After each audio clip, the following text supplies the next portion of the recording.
Hello friends, welcome to foods of India. இன்றைக்கி நம்ம செட்டிநாடு ஸ்டைலில் பால் கொழுக்கட்டை செய்ய போகிறோம். வழக்கமாக எல்லாரும் தேங்காய் பாலில் கொழுக்கட்டை போட்டு செய்வாங்க. ஆனால் செட்டிநாட்டில் பாசிப்பருப்பை வேக வச்சு அதில் அந்த கொழுக்கட்டை போட்டு செய்வாங்க. இந்த ஸ்டைலில் கொழுக்கட்டை செஞ்சு சாப்பிட்டோம்னா நம்ம எவ்வளோ சாப்பிட்டாலும் நம்மளுக்கு திகட்டவே திகட்டாது. ரொம்ப வித்தியாசமான டேஸ்ட்டாக சூப்பராக இருக்கும். வழக்கமாக புழுங்கலரிசியில் தான் அந்த கொழுக்கட்டை செய்வாங்க. பச்சரிசி சாப்பிட்டு பழக்கப்படாதவங்களுக்கு இந்த மாதிரி பச்சரிசி மாவில் கொழுக்கட்டை செஞ்சோம்னா ஒத்துக்காது. குழந்தைங்களுக்கும் இந்த மாதிரி பச்சரிசியில் ரொம்ப கொடுக்க மாட்டாங்க. அதனால புழுங்கலரிசியில் செய்வாங்க. நான் இன்றைக்கி பச்சரிசியில் இந்த கொழுக்கட்டை செஞ்சுருக்கேன். இதே மெத்தடில் புழுங்கலரிசி கொழுக்கட்டையும் நம்ம செய்யலாம். இன்றைக்கி நம்ம பச்சரிசியை வச்சு எப்படி கொழுக்கட்டை ரெடி பண்ணுறதுன்னு பார்ப்போம்.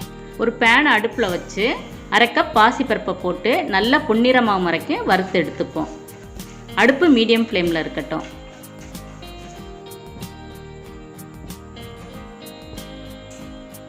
பருப்பை இப்போ பொன்னிறமாக வறுத்தாச்சு. இதை நம்ம எடுத்து ஒரு தடவை நல்லா தண்ணியில் அலசிட்டு ஒரு குக்கரில் இதை நல்லா வேக விடுவோம்.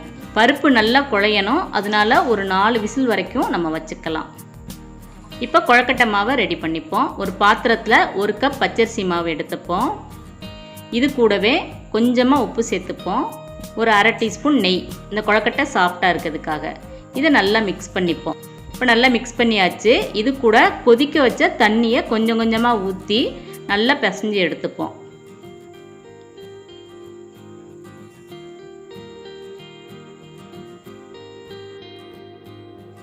கொஞ்சம் கொஞ்சமாக தண்ணி ஊற்றி மாவை பிசைஞ்சுப்போம். இப்போ மாவு சூடாக இருக்கும், அதனால இதை கொஞ்சம் மூடி வச்சுருவோம், இல்லைன்னா மாவு வறண்டுரும். மாவு நல்லா ஆறுனதுக்கப்புறம் இந்த மாதிரி பிசைஞ்சு உருட்டி எடுத்துப்போம்.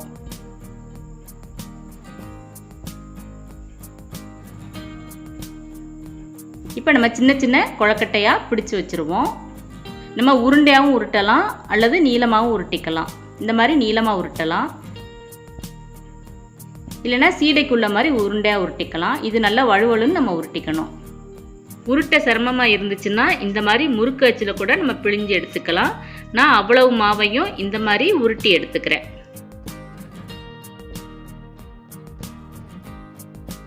இப்போ எல்லா மாவையும் நம்ம உருட்டிட்டோம். இப்போ நம்ம கொழுக்கட்டை செய்ய ஆரம்பிச்சிருவோம்.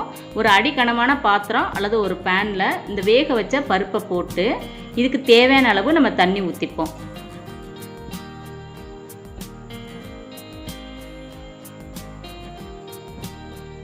இந்த டைம் அடுப்பை நம்ம ஃபுல் ஃப்ளேமில் வச்சு கண்டினியூஸாக இந்த மாதிரி கிளறி விடுவோம். நம்ம எவ்வளோ தண்ணி தேவையோ அவ்வளோவுக்கு நம்ம ஊற்றிக்கலாம். இப்போ இந்த மாதிரி நல்லா கொதிச்சு வரணும். இப்படி கொதிச்சு வரும்போது நம்ம எடுத்து வச்சுருக்க கொழுக்கட்டையை கொஞ்சம் கொஞ்சமாக போடணும். ஃபுல்லாக போட்டுறக்கூடாது. இது ஒரு 5 பாகமாக நம்ம போட்டுக்கணும். முதல்ல கொஞ்சமாக போட்டு ஒரு 2 நிமிஷம் நம்ம வெயிட் பண்ணணும். இந்த டைம் நம்ம அடுப்பை மீடியம் ஃப்ளேமில் வச்சிடணும். 2 நிமிஷத்துக்கு அப்புறம் நம்ம கரண்டி போடாமல் இந்த மாதிரி கைனால் ஷேக் பண்ணி விடணும். கரண்டி போட்டோம்னா அந்த கொழுக்கட்டை எல்லாம் உடஞ்சிரும். கொழுக்கட்டை பாதி வந்து திருப்பி கொதி வரும். அந்த டைம் இன்னும் கொஞ்சம் கொழுக்கட்டையை நம்ம போட்டுப்போம். திருப்பி ஒரு 2 நிமிஷத்துக்கு அப்புறம் நம்ம அதை கைனால் அப்படி ஷேக் பண்ணி விடுவோம். இதே மெத்தடில் நம்ம செஞ்சு வச்சுருக்க கொழுக்கட்டை எல்லாத்தையும் இதில் போட்டு இந்த மாதிரி வேக விடுவோம். அடுப்பு மீடியம் ஃப்ளேமில் இருக்கணும். இந்த டைம் நம்ம அடுப்பை ஃபுல்லாக வச்சிடக்கூடாது. முதல்ல கொஞ்சம் கொழுக்கட்டை போட்டு அது 2 நிமிஷம் வெந்ததுக்கப்புறம் இந்த மாதிரி கொதி வரும். அதுக்கப்புறம் தான் நம்ம அடுத்த ஸ்பெல் கொழுக்கட்டையை நம்ம போடணும். கொழுக்கட்டை எல்லாத்தையும் நம்ம மொத்தமாக போட்டோம்னா கொழுக்கட்டை வந்து ஒன்றோடொன்று ஒட்டிக்கின்றோம், கூடவே வேகாது, அப்புறம் அடிப்பிடிக்க ஆரம்பிச்சிடும். அதனால நம்ம கொஞ்சம் கொஞ்சமாக போட்டு கொதிச்சதுக்கப்புறம் அடுத்த ஸ்பெல் போடணும். நம்ம எல்லா கொழுக்கட்டையும் போட்டு முடிக்கிற வரைக்கும் நம்ம கரண்டி போடாமல் இந்த மாதிரி கைனாலே ஷேக் பண்ணி விடணும்.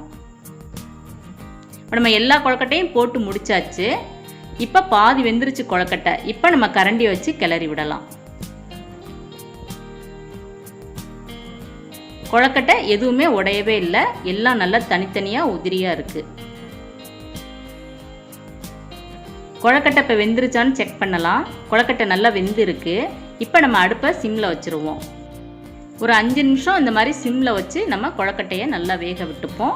நடுவில் கரண்டினால் மெல்ல கிளறி விடுவோம்.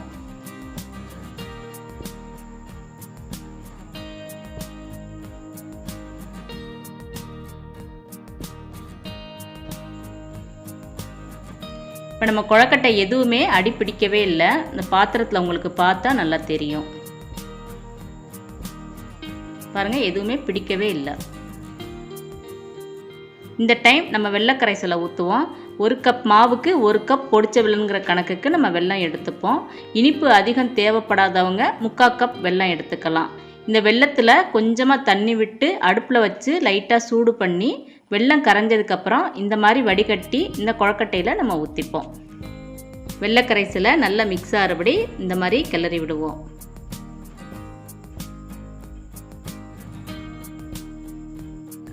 ஒரு 2 நிமிஷம் இதை நல்லா கிளறி விடுவோம். கொழுக்கட்டை வெந்ததுக்கு அப்புறம் தான் நம்ம வெல்ல கரைசலை ஊற்றணும். அதுக்கு முன்னாடி நம்ம வெல்ல கரைசலை ஊற்றிட்டோம்னா கொழுக்கட்டை எதுவுமே வேகாது. இந்த டைம் ஒரு சிட்டிகை உப்பு போட்டுப்போம். ஒரு 3 ஏலக்காய் பொடி பண்ணது அதையும் போட்டுப்போம். இப்போ இந்த கொழுக்கட்டை நம்ம உடனே சாப்பிடணும் அப்படின்னா இது கூடவே ஒரு 1/2 கப் துருவின தேங்காயை போட்டு நம்ம அடுப்பை ஆஃப் பண்ணிடலாம். நம்ம கொழுக்கட்டை செஞ்சு உடனே சாப்பிடாம லேட்டாக சாப்பிட்றோம் அப்படின்னா தேங்காய் துருவல் போடாமல் சாப்பிட்ற டைம் அடுப்பில் வச்சு கிளறி தேங்காய் பால் அல்லது தேங்காய் துருவல் போட்டு நம்ம லைட்டாக கிளறி விட்டுக்கலாம். வழக்கமாக இந்த மாதிரி கொழுக்கட்டையெல்லாம் காலையில் செஞ்சோன்னா ஈவினிங்கில் அல்லது நைட்டு செஞ்சோன்னா மறுநாள் காலையில் அந்த மாதிரி சாப்பிட்டோம்னா அந்த வெல்லம் கொழுக்கட்டைக்குள்ளே நல்லா சார்ந்து இருக்கும். சாப்பிடவும் நல்ல டேஸ்ட்டாக இருக்கும். இப்போ நம்மளோட டேஸ்டியான செட்டிநாடு ஸ்டைல் பால் கொழுக்கட்டை ரெடி ஆயிடுச்சு. நீங்களும் இந்த மெத்தடில் ட்ரை பண்ணி பார்த்து எப்படி இருக்குன்னு கமெண்ட்ஸில் சொல்லுங்கள். இந்த வீடியோ உங்களுக்கு பிடிச்சிருந்தா லைக் பண்ணுங்கள், ஷேர் பண்ணுங்கள். இது வரைக்கும் இந்த சேனலை சப்ஸ்கிரைப் பண்ணலைன்னா சப்ஸ்கிரைப் பண்ணுங்கள். தேங்க்ஸ் ஃபார் வாட்சிங்.